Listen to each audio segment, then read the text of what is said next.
நம்ம தளபதி விஜய் அவர்களோட படம். அதை இன்னும் அழகா சூப்பரா கொண்டு போயிருக்கலாம். நீங்க கிளைமேக்ஸ் போர்ஷன்ல பார்த்தா காரி துப்பிட்டு வருவீங்க.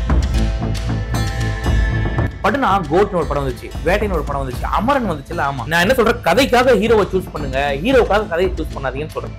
அதை பண்றதுல வெற்றிமாறன் ஒரு கில்லாடி. வரைக்கும் மிஷ்கினை நான் எப்படி பாக்குறேன்னா கூல் சுரேஷ் மாதிரி தான் நான் பாக்குறேன். நீங்க எடுத்தியா ஆண்ட்ரியா போட்டோ ஷூட் எடுத்தியா, எதுக்கு போட்டோ ஷூட் பண்ண, படம் பண்ணதானே போட்டோ ஷூட் பண்ண, அப்ப அந்த படத்தை எடுத்து விட்டுக்கணும்ல. ஓகே, அது அவரோட கண்ணுக்கு அவர் குழந்தைன்னு சொல்லி தானே பேசுறாரு. பேசும்போது அது எவன வேணா நம்பிடலாம், இந்த மாதிரி பேசுறவனா நம்ப முடியாது.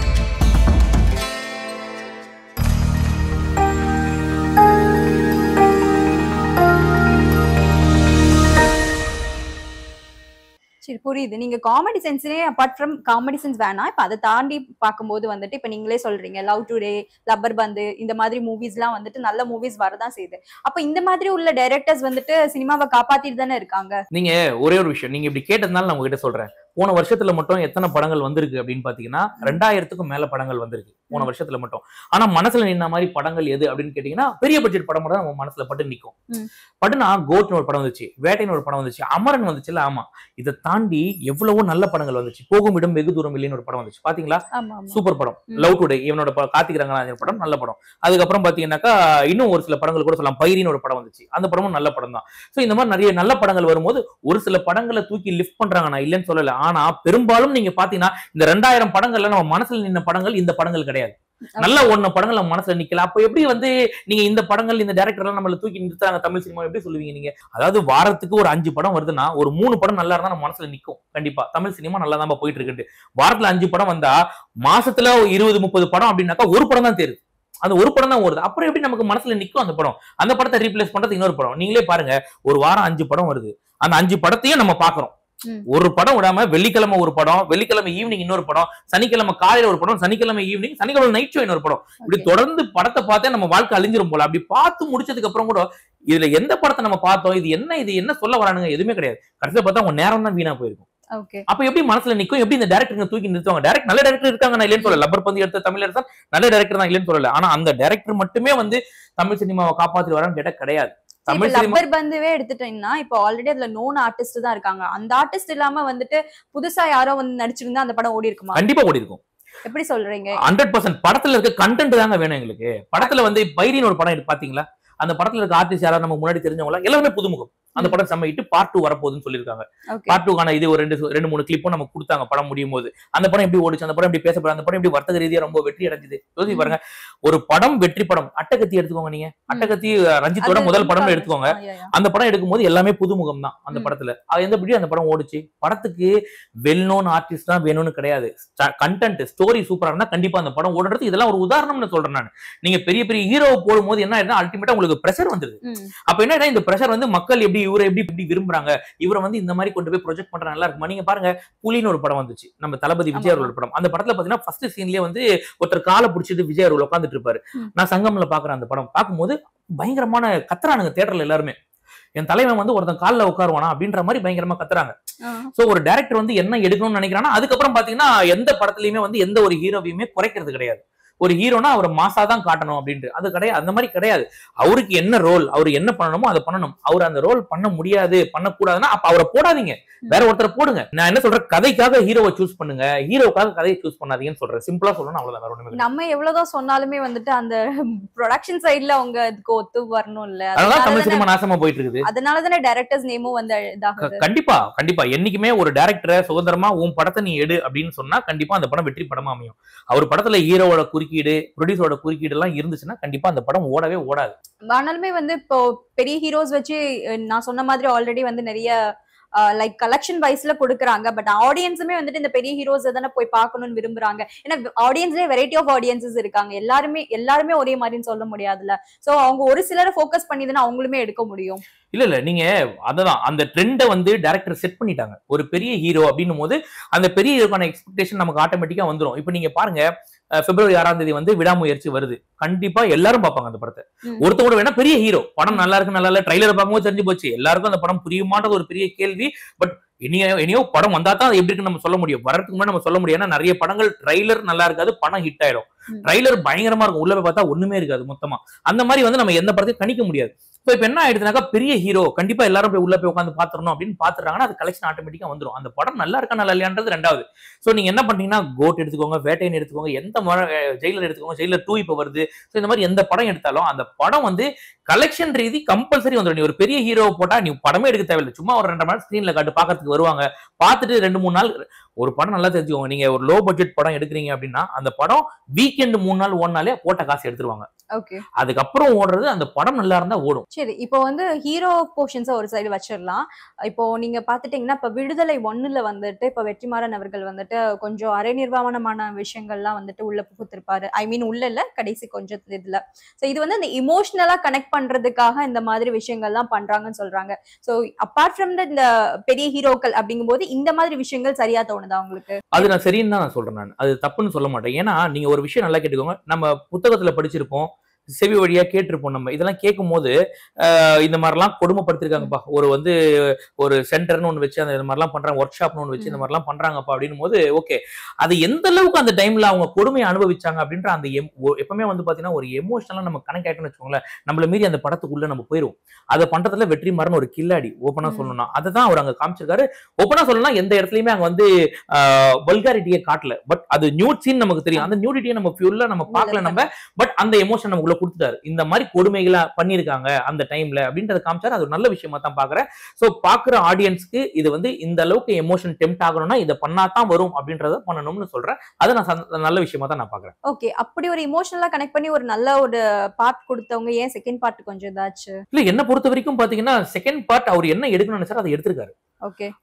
அதாவது நீங்க பாத்தீங்கன்னா வெற்றிமாறனோட படம் வேற, இந்த படம் வேற. இந்த படம் கம்ப்ளீட்டாவே வந்து நம்ம யாரை பேஸ் பண்ணி எடுத்தாங்க நமக்கு தெரியும். அப்படியே பாத்தீங்கன்னா வீரப்பனோட கதையை சொல்ற மாதிரி இந்த படம் இருக்கும். சோ இது வந்து எனக்கு தெரிஞ்சு இது ஒரு டாக்குமெண்ட்ரின்னு சொல்லணும். டாக்குமெண்ட்ரி இவ்வளவுதான் கொடுக்க முடியும். இதுக்கு மேல நீங்க எதிர்பார்க்கற மாதிரி கமர்ஷியல் எல்லாம் போட்டா அது நல்லா இருக்காது. ஓப்பனா சொல்லணும்னா ஒரு சிலரை கேட்டீங்கன்னா விடுதலை பாகம் 1 சூப்பரா இருக்குன்னு, விடுதலை பாகம் 2 பெருசா இல்லைன்னு சொல்லுவான். ஒரு சிலர் கேட்டா பாகம் 1 விட பாகம் 2 ரொம்ப சூப்பரா இருக்கு அப்படின்னு சொல்லுவான். இது ரெண்டுமே நல்லா இருக்குன்னு சொல்லுவான். ஆனா என்ன பொறுத்த வரைக்கும் இது ரெண்டுமே வெற்றிமாறன் படமே கிடையாது. வெற்றிமாறன் வேற. நீங்க அவரோட பழைய படங்கள்லாம் எடுத்து பாருங்க, நீங்க ஆடுகளம், பொல்லாதவன்லாம் எடுத்து பாருங்க, அது வேற மாதிரி இருக்கும், பயங்கரமா இருக்கும். நம்ம எதிர்பார்க்கவே மாட்டோம், யூசுவலான விஷயம் தான், எதிர்பார்க்காத மாதிரி வேற மாதிரி ஒன்று பண்ணுவார் அவரு. அந்த ஒரு மேஜிக் வெற்றிமாறன் படம் இது அப்படி கிடையாது, ஒரு டாக்குமெண்ட்ரி படம் மாதிரி தான் எடுத்திருக்காரு. இதுக்கு என்ன கொடுக்க முடியுமோ அதான் கொடுத்திருக்காரு. இப்ப நீ ரீசெண்டா பாத்தீங்கன்னா மிஸ்கின் அவர்கள் கூட வந்து ஒரு பேட்டியில சொல்லியிருந்தாரு, லைக் வந்துட்டு இந்த மாதிரி ஆண்ட்ரியா குரியா அந்த நியூட் போட்டோ ஷூட் பண்ணிட்டு அதை நான் வேணாம் அப்படின்னு சொல்லிட்டு ஒதுக்கி வச்சுட்டேன்ட்டு. சோ இவங்கள மாதிரி பெரிய டைரக்டர்ஸ் கூடமே இன்னுமே அந்த கன்ஃபியூஷன்ல இருக்காங்கல்ல. சோ இது நீங்க எப்படி, நீங்க இது பாத்தீங்களா? நல்லா பாருங்க, நான் பார்த்தேன், அது எப்படி பார்க்காம இருப்பேன். நீங்க நல்லா பாருங்க, கே.எஸ். ரவிக்குமார் இருக்காரு, நல்ல சூப்பர் படம் எடுத்தாரு. அந்த டைம்ல எல்லாம் பாத்தீங்கன்னா பீக்ல இருந்த ஒரு டைரக்டர் அவர். ஆக்சுவலா அவர் படம் நம்பி போலாம் அப்படின்னு சொல்லிட்டு லிங்கா, ஜக்குபாய் எல்லாம் ஒரு படம் எடுத்தாப்ல, ஃபிளாப் தெரிஞ்சிருச்சு. இதுக்கு மேல வந்து பேருக்கு எடுத்துட்டு வெளில விட டெண்டுல்கர் மாதிரி அழகா வந்துடணும் வெளியிலன்னு சொல்லிட்டு அவர் என்ன பண்ணா படத்துல கெஸ்ட் ரோல் பண்ண ஆரம்பிச்சிட்டாரு. சேம் கௌதம் மேனனும் அதே மாதிரி தான் போயிட்டாப்ல. இப்ப மிஷ்கினும் வந்து பாத்தீங்கன்னாக்கா என்ன பொறுத்த வரைக்கும் மிஷ்கினை நான் எப்படி பாக்குறேன்னா கூல் சுரேஷ் மாதிரி தான் நான் பாக்குறேன். ஒரு படத்தை வந்து ஓட வைக்கணும் அப்படின்னாக்கா எப்படி தியேட்டர் வாசல்ல கூல் சுரேஷ் வராரோ அந்த மாதிரி மிஷ்கின் டைரக்டர் தியேட்டர் வாசலுக்கு வர முடியாதனால ப்ரொடக்ஷன்ல இந்த மாதிரி வேலைகள்லாம் பண்றாரு அவர். ஆக்சுவலா ஒரு படத்தை வந்து ப்ரமோட் பண்ணணும் அப்படின்னா இந்த மாதிரி வேலைகள்லாம் பண்றாருன்னு தோணுது. ஏன்னா நீங்க எடுத்துக்கோங்க, இதுக்கு முன்னாடி கூட பாத்தீங்கன்னா ரொம்ப அசிங்கமா பேசினாரு நிறைய ஒரு விஷயம். இப்போ முன்னாடி பாட்டில் ராதா படத்தப்ப நான் போதையை போடுறது அப்படின்னா அது தேவையில்லாத ஒரு கண்டென்ட்னு சொல்றேன். நீங்க அது அதே மாதிரிதான் இப்ப இதையும் நான் அப்படிதான் பாக்குறேன். நான் அவர் வந்து நான் ஆண்ட்ரியா வந்து நியூட் போட்டோ ஷூட் பண்ணேன் அப்படின்லாம் சொன்னதெல்லாம் வந்து படத்தோட விமர்சனமா தான் எனக்கு பார்க்க தோணுதே தவிர நீ முடிஞ்ச செஞ்சு காட்டுன்னு சொல்றேன் நான். இல்ல, ஆனா அவருமே சொல்றாரு, இப்ப நம்மளே எடுத்துப்போமே, இப்ப வெற்றிமாறன் அவர்கள் வந்து அந்த படத்துக்கு தேவைப்பட்டுச்சு அப்படின்னு சொல்லிட்டு அந்த சீன்ஸ் இமோஷனலா இருக்குங்கிறது அந்த அரை நிர்வாணமான விஷயங்கள்லாம் காமிச்சாரு. பட் இந்த படத்துலயுமே எடுத்துட்டோம்னா வந்துட்டு அந்த பேய்ங்கிறது வந்துட்டு அந்த மாதிரிதான் இருக்கும் அப்படிங்கிறதுக்காக தான் அந்த போட்டோ ஷூட்டே பண்ணுனாங்க. பட் விமர்சனங்கள் வந்து ரொம்ப தவறா இருந்ததுனால அதை வேண்டான்னு ஒதுக்கிட்டேன் அப்படின்னு சொல்றாரு. நீங்களே பாத்திருப்பீங்கன்னு நினைக்கிறேன். இல்ல அதை எப்படி பாக்குறேன்னா, இப்போ வெற்றிமாறன் அவர்கள் ஒரு விஷயம் பண்றாரு அப்படின்னும் போது அந்த இடத்துல எங்கேயுமே எங்களுக்கு வல்காரிட்டின்றது தெரியல. ஒரு ஆபாசத்தமா அதை பார்க்கணும் அப்படின்னு எங்களுக்கு தோணலையே தவிர பாவமா தான் பாக்குறாங்க இருக்க பெண்களை. இன்னும் இவ்வளவு குடும்பப்படுறாங்க, பாவம் அந்த பொண்ணுங்க அப்படின்னு நமக்கு அப்படி தோணுது. அந்த அளவுக்கு ஒரு பேக் ஸ்டோரியை கொடுத்து எமோஷனலா நமக்கு இது பண்ணாரு. இன்கேஸ் நமக்கு வந்து மிஷ்கின் அவர்கள் இதே விஷயத்த பண்ணாருன்னா கூட அதை எமோஷனலா கனெக்ட் பண்ணா கனெக்ட் ஆகும். நீங்க அதை ஆபாசமா காட்டணும், அது ஆபாசமா தான் தெரியும். நீ அதை எப்படி காட்டுன்றதை பொறுத்து. அமலாபால் ஒரு படம் நடிச்சாரு, நியூடா நடிச்சாங்க அமலாபால், ஒரு நமக்கு அது தெரியும். அந்த படத்தை பார்க்கும்போது நமக்கு எப்படின்னா, ஐயோ இந்த பொண்ணு வந்து யாரா பாத்துற போறாங்க இந்த பொண்ணு, அந்த ஆங்கிள் தான் நம்ம பார்த்தோமே தவிர ஏதாவது தெரியுமா நமக்கு, ஏதாவது அங்க ஆபாசம் தெரிஞ்சிருமா அப்படின்னு அந்த ஆங்கிள் எவனுமே பார்க்கல. சோ ஒரு படம் எடுக்கிற அப்படின்னா அது நீ என்ன மோட்ல எடுக்கிறியோ அதுதான் மக்களுக்கு போய் சேரும். நீயா உன்ன மைண்ட்ல வச்சுட்டு நான் இதை எடுத்தேன் அப்படின்னாக்கா இது மக்களுக்கு போய் தப்பா சேர்ந்துரும் அப்படின்னு நீங்களா டிசைட் பண்ணக்கூடாது. மக்களுக்கு அந்த அளவுக்கு கனெக்ட் பண்ணணும்னு சொல்லுவேன். சோ இது வந்து ஒரு யூஸ்லெஸ்ஸான திங் அவர் பேசுறது ஓப்பனா சொல்லணும். ஏன்னா நீ எடுத்தியா ஆண்ட்ரியா போட்டோ ஷூட் எடுத்தியா, எதுக்கு போட்டோ ஷூட் பண்ண, படம் பண்ணதானே போட்டோ ஷூட் பண்ண, அப்ப அந்த படத்தை எடுத்து விட்டுக்கணும்ல. இல்ல அந்த படம் எடுக்கிறது வேலைக்கு ஆகாது.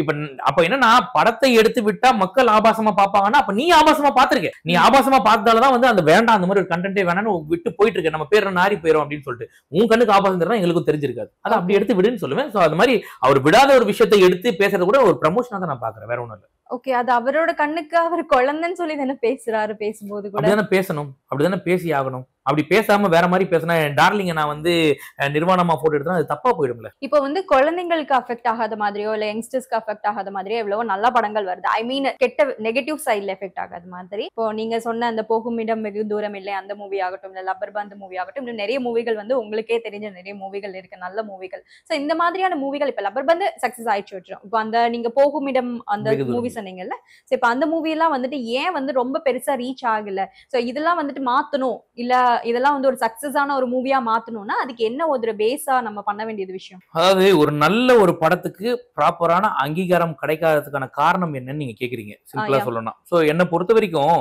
ஒரு வாரத்துக்கு 5 படம் கொண்டு வந்து அங்க நிறைக்கும் போது முதல்ல ஸ்கிரீனே ப்ராப்பரா கிடைக்க மாட்டேங்குது. நல்ல படத்துக்கு ஸ்கிரீன் கிடைக்க மாட்டேங்குது. நீங்க பாத்தீங்கன்னா பிளாக்னு ஒரு படம் வந்துச்சு, நம்ம ஜீவாவுடைய படம், ரொம்ப நல்ல படம், அருமையான படம். வேட்டையன்னு ஒரு படம் வந்துச்சு, அது கூடவே அந்த படம் வந்ததால ஸ்கிரீன் கிடைக்கல. ஆனா பாத்தீங்கன்னா வேட்டையனுக்கு விட 2 நாள் கழிச்சு பிளாக்கு ஸ்கிரீன் இன்க்ரீஸ் பண்ணாங்க. விஷயம் என்னன்னா மக்களிடையே பேசப்பட்டுச்சு. சோ என்ன பொறுத்த வரைக்கும் வந்து ஒரு டைரக்டர் நல்ல படம் எடுத்து பிரசன்ட் பண்றாரு, அதை வந்து ஒரு தியேட்டர் ஓனருமே கூட அதுக்கு ஒரு ரெஸ்பான்சிபிள் சொல்லுவேன். படம் மக்களிடையே போய் சேரணும், படம் வந்து பெரிய அளவுல பேசப்படணும்னா 2 படத்துக்கும் ஒரே டிக்கெட் செலவு தான். நீங்க வேட்டையனுக்கும் 110 ரூபாய் தான், பிளாக்குக்கும் 110 ரூபாய் தான். ஆனா என்ன பண்றீங்கன்னா வேட்டையன் ஓடிடும் நீங்களும் ஒரு அசம்ஷன்ல வச்சு தியேட்டர் ஓனர் இதை பண்றாங்க. மக்களும் என்ன பண்றாங்கன்னா வேட்டையன் தான் ஓடும், இந்த படத்தை தான் நம்ம பார்க்கணும் போறாங்க, பிளாக் பார்க்கல. நம்மள மாதிரி நபர்கள் பார்த்துட்டு சூப்பரான படம் பாரு, வேட்டையன் குப்பை படம்டா, தூக்கி போட்டு இதை பாடுறா போடா அப்படின்னு சொல்லும் போது உள்ள போய் பாக்குறான் சூப்பரான படம் அப்படின்றான். ஒரு சிலருக்கு இன்னும் புரியலன்னு மண்டையை பிச்சுட்டு வெளில வரான், என்னடா இது ஒன்னும் புரியல, என்ன சொல்ல வரான் ஒன்னும் புரியல, கடிகாரன்றான், இங்க போறாங்க அது ஒண்ணும் பண்ண முடியாது. நான் என்ன சொல்றேன்னா எந்த ஒரு படத்தையுமே எல்லாருமே சூப்பர் படம் அப்படின்னு சொல்லவே மாட்டான். எல்லா படத்துக்குமே வந்து அப்ஸ் அண்ட் டவுன்ஸ் இருக்கும், பாசிட்டிவ் நெகட்டிவ் இருக்கதான் செய்யும். பட் ஓவரால் மெஜாரிட்டி என்ன பேசுதுன்னு தான் பார்க்கணும். மெஜாரிட்டி வைஸ் பார்த்தா அந்த படம் ஹிட். ஜீவா அவர்கள் சொன்னாரு இந்த படம் ஓடுன்னு எனக்கு தெரியும், அதனால வேட்டையன் கூட நான் விட்டேன் அப்படின்றாரு அவர். அது ஒரு போல்டான ஒரு அட்டெம்ப்ட் அப்படின்னு சொல்லுவேன். சோ இனிமேல் வரக்கூடிய டைரக்டர் என்னன்னா உங்களோட ஸ்டோரியில கான்சென்ட்ரேட் பண்ணணும். ஒரு ஸ்டோரி என்ன மெயின் நீ என்ன லைன் சொல்ல வரீங்க, ஸ்டோரி லைன் என்ன, அந்த ஸ்டோரி லைனை எந்த அளவுக்கு எலாபரேட் பண்ணமோ அந்த அளவுக்கு மட்டும் தான் எலாபரேட் பண்ணணும். ரொம்ப போயிட்டீங்கன்னா அது ஓவரா போயிடும், போரா அடிச்சிடும். ரொம்ப ஓவரா போயிடக்கூடாது. ரொம்ப வந்து பாத்தீங்கன்னா இப்ப நீங்க பாத்தீங்கன்னா மார்க்கோன்னு ஒரு படம் வந்துச்சு, மலையாள படம் தான் வந்து நம்ம உன்னிமுகுந்த் பண்ணியிருந்தாரு, தமிழ்ல இது பண்ணாங்க. அந்த படத்துல பாத்தீங்கன்னா தம்பியோட சென்டிமெண்ட், அண்ணன் சென்டிமெண்ட் அப்படின்னு சொல்லிட்டு ரொம்ப ஓவரா ஃபர்ஸ்ட் ஆஃப் வரைக்குமே ஃபுல்லா அப்படியே கொண்டு போயிட்டாங்க. அதுக்கப்புறம் பாத்தீங்கன்னா ரொம்ப ப்ரூட்டல் மர்டர் பயங்கரமா எல்லாமே ரொம்ப எக்ஸ்ட்ரீம் போயிடுச்சு. சென்டிமெண்ட்டும் எக்ஸ்ட்ரீம் போயிடுச்சு, ஃபேமிலி ஸ்டோரியும் எக்ஸ்ட்ரீமுக்கு போயிடுச்சு, கொலைகளும் ரொம்ப எக்ஸ்ட்ரீமுக்கு போச்சு. எதையுமே நம்ம உட்கார்ந்து இது பண்ண முடியாது. ஆனா அந்த படம் வெற்றி படம், படம் நல்லா தான் இருந்துச்சு. படம் பார்த்து விளையாடும் நமக்கு என்டர்டெய்னிங்கா தான் இருந்துச்சு படம். ஏன்னா அந்த அளவுக்கு பயங்கர மாசா எடுத்தாங்க படம், பயங்கரமா இருந்துச்சு. பார்ட் 2 வரப்போகுதுன்னு வேற சொல்றாங்க, அது நல்லா இருந்துச்சு. நான் என்ன சொல்றேன், இனிமேல் வரக்கூடிய டைரக்டர் ஸ்டோரியை கான்சென்ட்ரேட் பண்ணிட்டு ஸ்டோரி லைன், இந்த ஸ்டோரி லைன்னா முதல்ல ஒரே ஒரு விஷயம் தான், எல்லாத்தையுமே விட்டுருங்க. ஒரு படம் அந்த படத்துக்கான ஸ்டஃப் 1.5 மணி நேரம் தான், அது 1.5 மணி நேரம் தான் எடுக்கணும், அது 2.5 மணி நேரத்துக்கு எடுக்க கூடாது. அங்கதான் அவங்க பண்ற பெரிய தப்பு. 2.5 மணி நேரத்துக்கு இந்த படம் எடுத்தாதான் அது ஒரு நல்ல படம். அவங்களே மனசுல யாரும் சொல்லிட்டாங்க போல, ஆள் மனசுக்குள்ள போயிட்டு 2.5 மணி நேரத்துக்கு கம்மியா எடுத்தனா நீ எல்லாம் வந்து நல்ல டைரக்டர் இல்லடான்னு சொல்லிட்டாங்க போல. அவன் என்ன பண்றானாக்கா 1.5 மணி நேரத்துக்கு கதையை 2.5 மணி நேரத்துக்கு என்ன பண்ணணுமோ இழுத்துறான். ஒரு சீனியர் லென்த்தா எடுத்துறாங்க, அது தேவையில்லைன்ற. சின்ன சீன் நான் சொன்ன மாதிரி தான், ஜெயிலர் படத்துல ஒரு கார் டோரை திறந்தா 30 நிமிஷம் ஆகுதுன்னா அந்த கார் டோரை திறக்கிறது எவ்வளவு நேரம் போகுது, 3 செகண்ட் ஆக போகுது. அதே ஏன்டா 30 நிமிஷத்துக்கு எடுக்கிறீங்கன்னு ஒரு கேள்வி வருதுல. அந்த மாதிரி ஒரு பேக் ஸ்டோரினா இந்த அளவுக்கு இருந்தா போதும். இதை ஏன் இவ்வளவு எலாபரேட் பண்ற, அங்க லேக் ஆக்கிடும் படத்தை. அந்த மாதிரி ஒரு லேக் தான் இப்ப வரக்கூடிய படங்கள் எல்லாமே பண்ணிட்டு இருக்குது. ஒரு படம் அந்த படத்துக்கான ஸ்டஃப் இவ்வளவுதானா அது போதும், அதோட விட்டுருங்க, அதோட மக்கள் என்ஜாய் பண்ணிட்டு வெளில வந்துருவோம். நீங்க வந்து இன்னும் கொடுக்கணும் இன்னும் கொடுக்கணும். நீங்க அந்த பிளாக் படம் பாத்தீங்கன்னு வச்சுக்கோங்களேன், 1 hour 50 நிமிஷம் தான் அந்த படம், அவ்வளவுதான். 1.25 மணி நேரம் அவ்வளவுதான் அந்த படம், போதும் அவ்வளவுதான். நீ 2.5 மணி நேரத்துக்கு எடுக்கணும்னு சொல்லிட்டு இன்னும் ஒரு 2 தடவை போறான், இன்னும் 2 தடவை போறான், ஆல்ரெடி வெளில வரான், பைத்தியமாய் வெளில வரான், படம் புரியலன்ட்டு. இன்னும் அவன் வந்து காதல் பரத் மாதிரி தான் வெளில வருவான். சோ இது போதும் நினைச்சு அவங்க எடுத்தாங்க, நல்லா இருந்துச்சு, அந்த படம் வெற்றி அடைஞ்சது. இன்னும் ஒரு 1/2 மணி நேரம் எடுத்தா அந்த படத்தோட நிலைமை என்ன யோசிச்சு பாருங்க, ஃபெயிலியர் ஆயிருக்கும். இதுதான் நான் சொல்ல வர்றது. படம் இவ்வளவுதானா அதோட முடிச்சுக்கணும். ஓகே படம் எடுக்கக்கூடிய டைரக்டர் வந்து சாங் தேவையா இல்லையா முதல்ல யோசிச்சுக்கோ. ஏன்னா அந்த காலத்துல தியேட்டருக்கு வெளில விட்டாம போய் டம் அடிக்கிறதுக்கு அப்படியே பாதியில போவானுங்க வருவானுங்க. இப்பெல்லாம் அப்படி கிடையாது. ஈர்த்து மூடிடான சீல் வச்சு அந்த பாட்டப்ப வேற வழி இல்லாம உட்காந்து பார்த்து தூங்கிடறான். அடுத்த சினிமா தெரியாம தூங்கிடுறான். அந்த மாதிரி ஆயிடுது. அப்புறம் டைலாக் டெலிவரி ப்ராப்பரா இருக்க மாட்டேங்குது. அப்படியே போட்டாலும் ரொம்ப அடல்ட் கண்டென்ட்டா போட்டுறானுங்க பயங்கரமா. எதையுமே உட்காந்து ரசிக்க முடியாத மாதிரி ஆயிடுது. சோ என்ன பண்றாங்கன்னா இவங்க ஸ்டோரி எலாபரேட் பண்றன்ற பேர்ல கொஞ்சம் நம்மள தூங்க வச்சிடறாங்களா, ஓகே பாட்டு போடுறன்ற பேர்ல கொஞ்சம் நம்மள தூங்க வச்சிடறாங்களா, அதுக்கப்புறம் காமெடின்ற பேர்ல நம்மள கொலையா கொள்றாங்களா, கிளைமேக்ஸ்ன்ற பேர்ல படத்துக்கும் இவ்வளவு நேரம் அவன் 1.25 மணி நேரம் என்ன எடுத்தானோ அதுக்கும் கிளைமேக்ஸ் சம்பந்தமே இல்லாத மாதிரி ஒரு கிளைமேக்ஸ் எடுத்து வச்சிருப்பான். ஓகே இதெல்லாம் வந்து ப்ராப்பரா அவங்க வந்து ஒர்க் பண்ணி நல்ல ஒரு படமா கொடுக்கணும் அப்படின்னு நினைச்சு அவங்க உட்கார்ந்தாங்கன்னா கண்டிப்பா அந்த லைன் அழகா இருக்கும். ரெண்டாவது ஒரு சீன் பை சீன் பிரிச்சுக்கிறீங்கன்னா ஒரு சீனும் மக்களுக்கு பிடிக்குமா அப்படின்ற மாதிரி எடுத்தா கண்டிப்பா அது வந்து வெற்றி படமா தான் அமையும். அதை விட்டுட்டு நம்ம வந்து படம் எடுத்தா போதும் பணத்தை வாங்கினா போதும்னு நினைச்சீங்கன்னா அது என்னைக்குமே வந்து வெற்றி பாதைக்கு கொண்டு போகாது. நீ சம்பாதிக்கிறது தான் வழிவகுக்கும், வேற ஒண்ணும் கிடையாது. சோ நீங்க சொன்னதுல இருந்து நான் தெரிஞ்சுக்கிட்டது என்ன, ஒரு படம்னா அந்த கதைக்கு என்ன தேவையோ அதை மட்டும் எடுத்துங்க, அது தவிர வேற எதுவும் எடுக்காதீங்க. சோ ஆடியன்ஸும் அதை விரும்ப மாட்டாங்க, ஆர்கானிக்கா இருக்கட்டும் நீங்க சொல்றீங்க. சோ இனிமேல் வரக்கூடிய டைரக்டர்ஸ் வந்து அதை மைண்ட்ல வச்சுட்டு நல்ல படம் பண்ணணும், மக்களை என்டர்டெய்னிங் பண்றதுக்காக தான் படம் எடுக்கணும், சம்பாதிக்கிறதுக்காக படம் எடுக்க கூடாதுன்னு நினைச்சா அதுவே போதுமானதுன்னு சொல்லுவேன், வேற ஒண்ணும் இல்ல. நல்ல படங்கள் வரணும், எப்படி இருக்கணும் அப்படிங்கறத இன்னைக்கு நம்ம பேசிட்டோம். இன்னும் அடுத்த ஒரு மீட்டிங்ல நம்ம வந்துட்டு ஒரு நல்ல படங்கள் லிஸ்ட வந்து பேசணும் அப்படின்னு ஆசைப்படுறேன். சோ சீக்கிரம் வந்துட்டு இன்னொரு மீட்டிங்ல நம்ம வந்து பேசுவோம். கண்டிப்பா கண்டிப்பா கண்டிப்பா. ஓகே வியூவர்ஸ், இன்னொரு வீடியோல நாங்க உங்களை வந்து மீட் பண்றோம். until then it's bye from Rasha Juleta. Thank you.